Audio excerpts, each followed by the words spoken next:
What is the greatest frickin'? I'll do it myself in history. Jonas Salk needed human subjects to test his polio vaccine. That's normally a long process and he wanted to make the vaccine available as quick as possible, so he just experimented on himself. He also didn't patent the polio vaccine, I believe, and he tried to help fight the AIDS epidemic even before he died. Canadian soldier Leo Major and his friend Willie Arsenault were scouting a Dutch town called Zwolle that had been captured by Germans in World War II. On this scouting trip, the two had decided to liberate Zwolle together, but were spotted and Arsenault was killed. Major, enraged, killed 2 Germans while the rest fled. On the outskirts of the town, Major intercepted a vehicle, disarming the soldiers there. He told a French-speaking soldier that all the Canadian artillery would be firing on the town in the morning, and decidedly let the Nazi free to spread the rumor, even returning his weapon as a total alpha move. That night, Major decided to single-handedly liberate the town, arming himself with many weapons. He made explosions and noise, making it sound like the entire Canadian army was there. Several times at night, Major went back and forth from Zwolle to the Canadian base, taking 8 to 10 German prisoners each time. At one point, Major located the Gestapo, high-ranking Nazis, headquarters and raided it himself. He killed several SS officers and the rest fled. By morning, Major discovered that the Germans who had taken Zwolle had entirely retreated. I should also mention that Major was a sniper who had only one eye from a phosphorus grenade explosion years prior and remained in the military because he insisted he only needed one eye to aim his weapon, and that to him, he looked like a pirate. The Dutch town of Zwolle was liberated by a one-eyed sniper. He has several other legendary acts, but this to me was his best.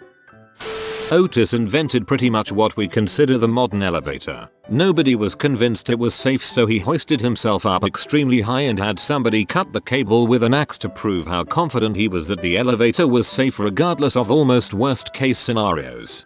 Otis UK are based in Reading. When they answer the phone they say hello, Otis Reading. In 1888, Alman Brown Strowger, an undertaker, noticed he was losing a lot of business to the other undertaker in town. He found out that the other undertaker's wife was a telephone operator, and when she intercepted people asking to be connected to Strowger's funeral home, the operator would route the call to her husband's funeral home instead. 3 years later, Strowger patented the automatic teller exchange, a system which allowed telephone users to make calls without the need for human operators, single-handedly destroying an entire workforce. Imagine being so pissed off you don't just get someone fired, but remove their job from existence entirely. Cliff Stoll, the cuckoo's egg, noticed weird traffic on his university servers. No one believed him that there was any risk occurring. Ended up uncovering a major hacking attempt to steal missile designs and basically created internet security. I think it was missile designs. It's been a long time. Jon Snow, not that one, the father of epidemiology. No one believed him that the cholera outbreak in what is now Soho was because of a contaminated water pump. He broke it. They arrested him for vandalism and held him until the outbreak suddenly ended.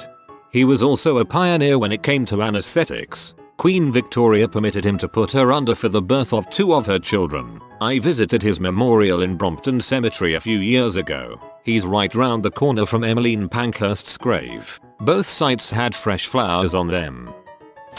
Donald Knuth is one of the big names in computer science. Back in the 1960s he set out to write the definitive texts on computer programming and analysis of algorithms. The first 3 volumes came out and he started the 4th in the early mid-1970s. He was unhappy with how the newer printing editions were typeset, and so he took a summer to solve that problem. A decade later the 4th volume still had not been completed, but as a consolation prize we got TeX, later extended to the more commonly used LaTeX. Without question the most comprehensive and powerful language for creating documents with heavy technical requirements. It is a strange mix of a markup language like HTML and a compiled language like C. It is completely free and has been for well over 30 years and is probably the most bug-free piece of software I've ever seen. Certainly for its size and scope, there's not much out there of comparable quality. There is literally no mathematics that cannot be properly typeset in TeX LaTeX. Its default style is instantly recognizable to any working mathematician.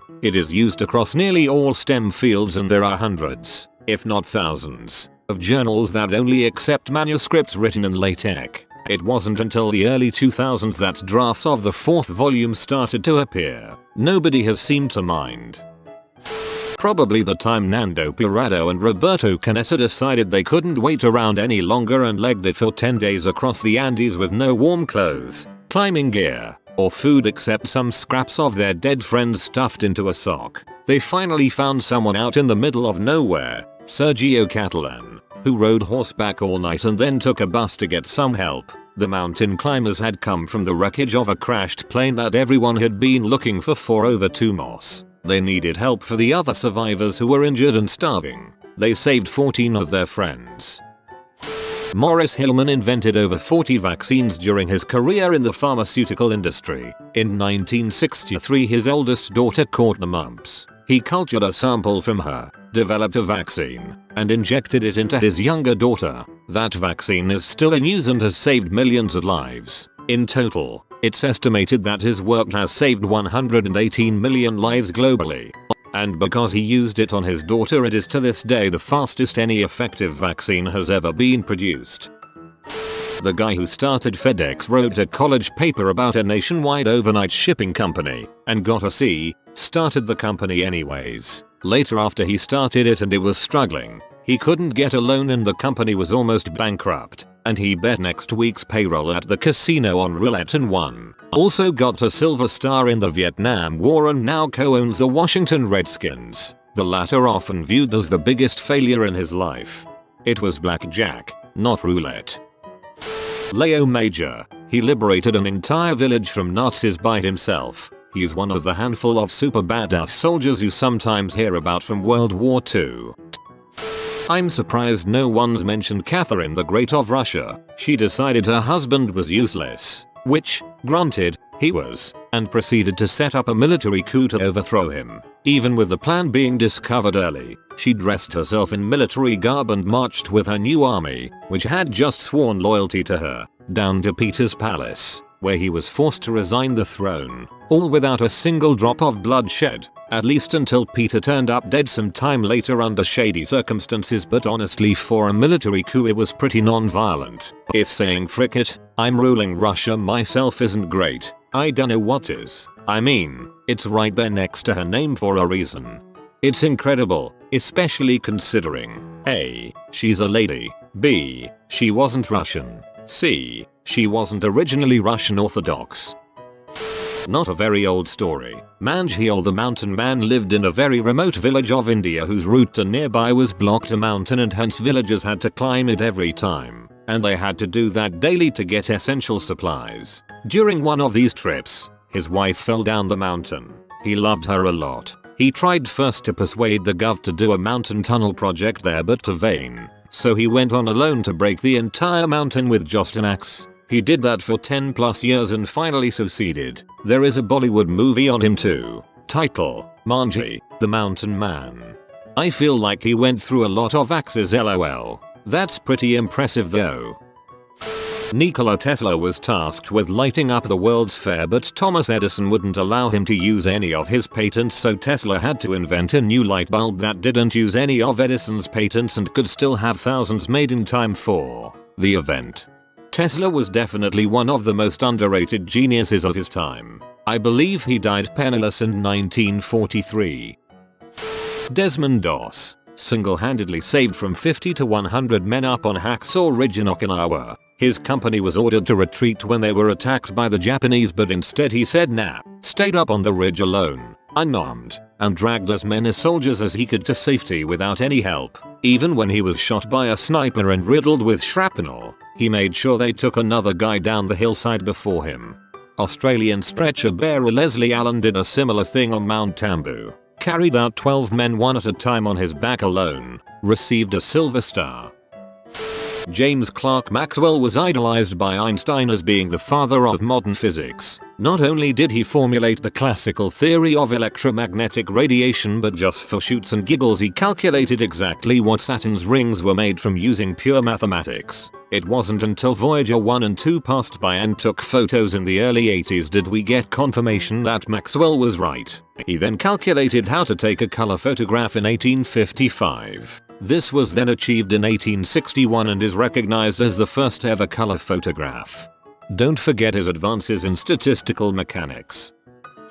Juan Pujol Garcia was a Spaniard who created his own counterintelligence operation for the Allies during World War II. Initially, he approached British and American intelligence to offer them his services, but both countries rebuffed him. Undeterred, Garcia created a fictional persona as a pro-fascist Spanish official and got himself recruited by the Nazis, who directed him to travel to Britain to recruit agents. Instead, Garcia created a network of fictitious agents and sub-agents using publicly available information like newspapers and travel brochures. It was at this point that he again contacted Allied intelligence, and he was finally recruited. Garcia continued his work throughout the war, and for the same operation, he received both a knighthood from the British and the Iron Cross from Nazi Germany. The Nazis never realized that he was a double agent. In 1947, a guy named Thor Heyerdahl was trying to prove his theory that the Polynesian islands were settled by people from South America, not Asia. Nobody believed him because it was thought that crossing such a large ocean with the technology they had back then was impossible. So he decides to build a boat using only the tools and materials available at the time these migrations took place. And then he sailed that boat across the Pacific Ocean, nearly dying in the process, but ultimately making it to the Polynesian islands. The first thing that comes to thought here is the Louisiana Purchase. Congress planned on buying a small piece of the available land, but Jefferson used some interpretation fuckery to double the size of the US without congressional approval. A man who was a tractor mechanic company owner made a good chunk of money and bought a Ferrari. He felt that the car wasn't as good as it could be, and it wasn't very comfortable, so he brought his complaints all the way to Enzo Ferrari, the owner of the company. Enzo insulted the man, saying a mere tractor mechanic didn't know how to make a sports car. That sparked a rivalry that lasts to this day. That man was Ferruccio Lamborghini. During the American Revolution, John Paul Jones sailed over to England to burn down British naval ships. He succeeded, of course, and made back safely. After the revolution, he was even pardoned by the town that he burned most of the ships in. And then he met Jimmy Page and Robert Plant, and the rest is history. Perhaps when no one believed Barry Marshall that H. pylori can cause stomach ulcers, so he thought, screw it, I'll test it on myself, and ended up getting the Nobel Prize. Bless him. I have an ulcer, and because of him we have a better understanding of how to treat it. Leonid Rogozov removing his own appendix, or Ines Ramirez Perez doing her own C-section. Rogozov was a Dr. Perez, a poor Mexican woman. Metallica fired Dave Mustaine, 1983, because he was sort of a control freak and wanted to take the band in a more prog jazz metal direction. He was also abusing drugs and was known for violent behavior at the time. He went off and created his own band Megadeth, and over the next 30 plus years he sold millions of albums and toured the whole world, writing and controlling pretty much everything he's ever wanted. It seems they've all now patched things up. Dude is an absolute genius beast of a guitarist-songwriter. Also, when guitarist Hillel Slovak died, 1988, John Frusciante was a 19-year-old kid and a huge fan of the Red Hot Chili Peppers. He was heartbroken and didn't want to see the end of his favorite band, so he went and auditioned to play a lead guitar. He got the gig, helped take them to the top of the charts. The rest is history. Today he's considered one of the greatest rock guitarists out there. I do love Megadeth, but I wouldn't want to be in a band with Dave Mustaine. It's a weird win-win-win situation. Metallica didn't have to deal with Dave. Dave got to go and be Dave, and we got to enjoy both Metallica and Megadeth. Martine Rothblatt, founder of SiriusXM and Unbelievable Polymath, was told her daughter Genesis had 3 months to live. She had been diagnosed with a type of pulmonary arterial hypertension which was fatal. The disease causes too much pressure in the blood vessels leading from the heart to the lungs, causing them to narrow and not carry enough oxygen. So Rothblatt quit all of her other work and went to the library to save her daughter. Even though she had zero background in the field, she figured out a cure and in the process founded United Therapeutics, which is a $1 billion biotechnology company. Rothblatt's life story is amazing. Marie Curie, Polish French chemist and physicist who, without going into great detail, died of constant exposure to radiation while seeking a cure for others, more or less sacrificed herself as a human guinea pig knowing full well the consequences of her actions. Here in Scotland we have many Marie Curie charity shops who provide funds for hospices and the like. I'm pretty sure she's responsible for saving my butt and many countless others for her pioneering works. Was quoted in July 1912 as saying "Frick it, I'll do it myself." Allegedly. Clara Lemlich taking the stage at a union meeting in 1909 to declare a general strike after the older male union leaders told the working girls that there really wasn't a point in striking and it would be too hard. Just be patient and deal with it. So 20-year-old Clara interrupts them, climbs up on the stage, and shouts at the crowd that she's tired of just talk. Time to strike. And everyone went for it. Instant agreement of the workers. Closest I can think of is Erwin Rommel during the Blitzkrieg seeing an opportunity to make an exploit and instead of waiting said "Frick it" and charged 200 miles into French territory.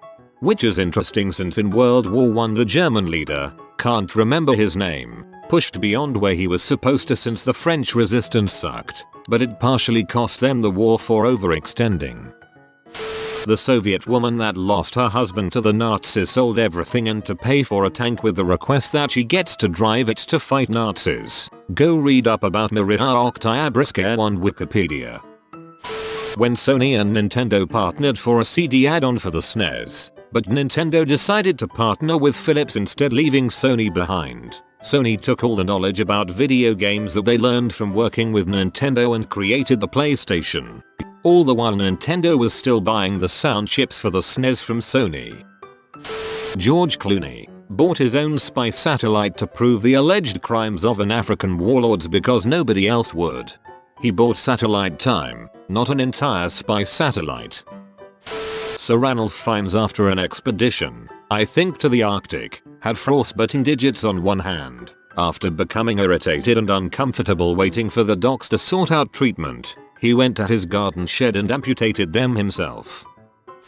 Here's a notable mention, albeit somewhat obscure. Sam Regenstrief once made 40% of the dishwashers in the USA at the time. He fell ill with a kidney stone and went to his local hospital in Indiana. Upon leaving, he was disgusted by the waiting times and quality of care. He took matters into his own hands and created a hospital and founded the Regenstrief Institute. This institute helped map the genome of COVID-19 and translated its finding into 20+ languages, helping the world fight this virus.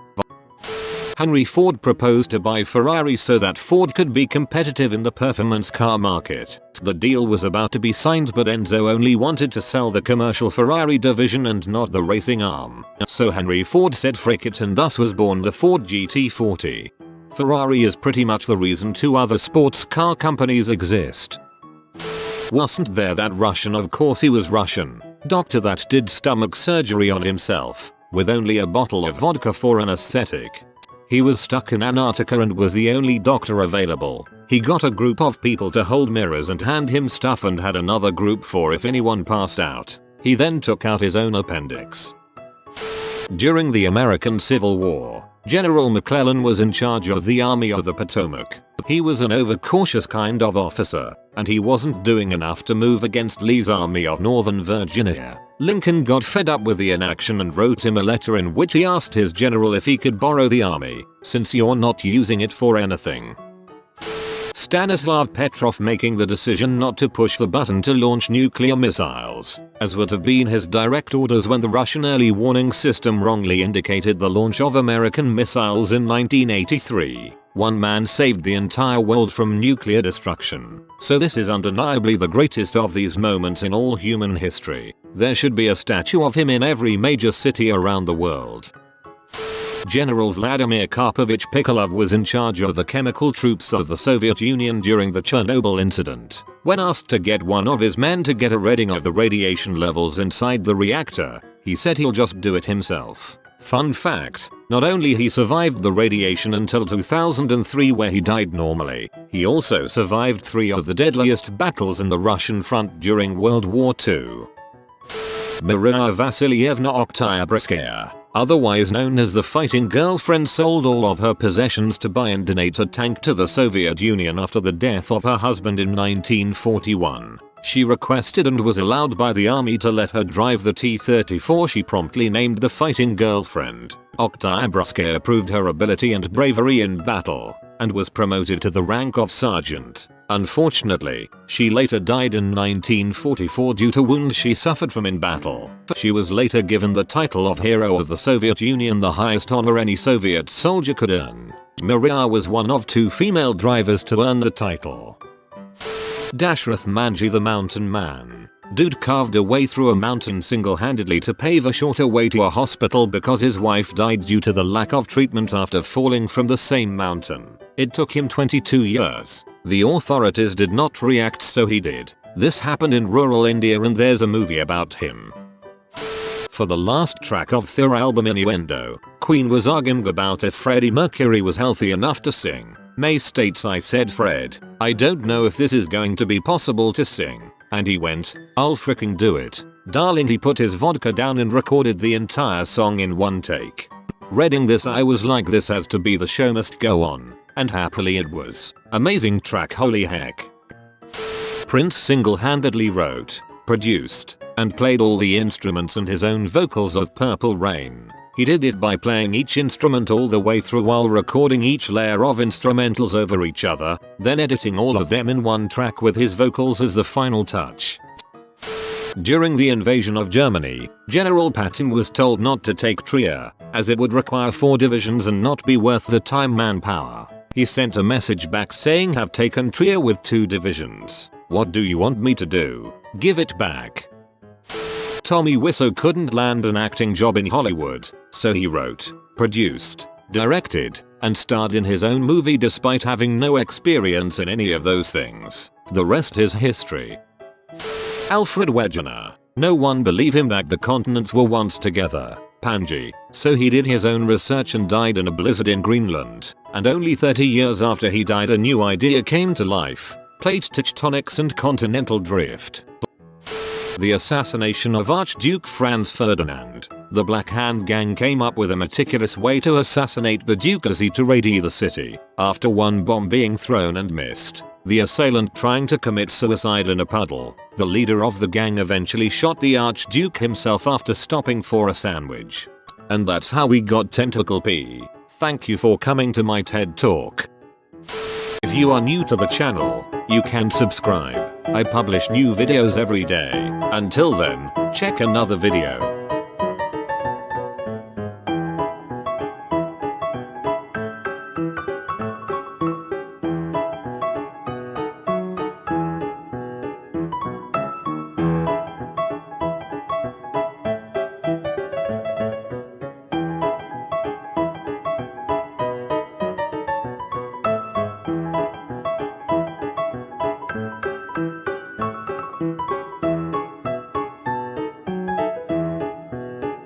Bye for now.